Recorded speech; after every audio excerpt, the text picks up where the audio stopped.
Welcome to Cornerstones. My name is Stephen Martins. I'm with the Ezra Institute for Contemporary Christianity, and today we're with Dr. Joseph Boot to discuss the subject of apologetics.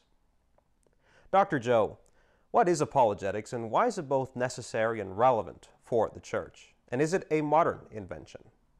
So, apologetics is the defense and confirmation of the gospel. It's not a modern invention. The Apostle Paul talked about his ministry existing for the defense and confirmation of the good news.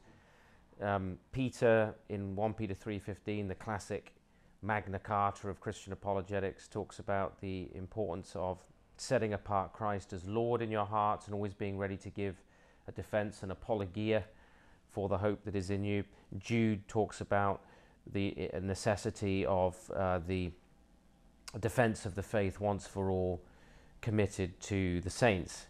So apologetics is not a new idea. It's right there in the New Testament, and I think perhaps the best illustration of it is there in the book of Acts when Paul goes to the Areopagus at Mars Hill, the center of learning, perhaps even a governing council, but certainly the center of learning for the ancient world there, and gives his defense, his apologetics. It's not about saying sorry, it is about offering a defense of the faith. So it remains relevant, and it was continued by the early church. So it wasn't just the apostles, but then you can see men like Justin and Origen and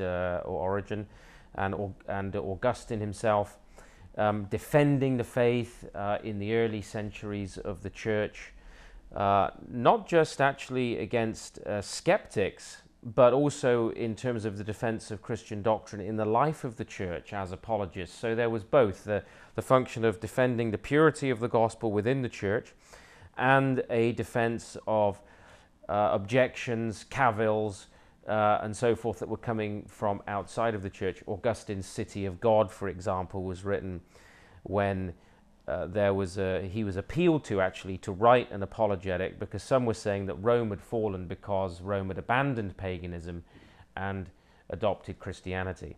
So you see it both inside the church and for the non-believer, and we see it in the apostles and we see it in the modeling of the early church. And the church has continued to do apologetics right down the centuries.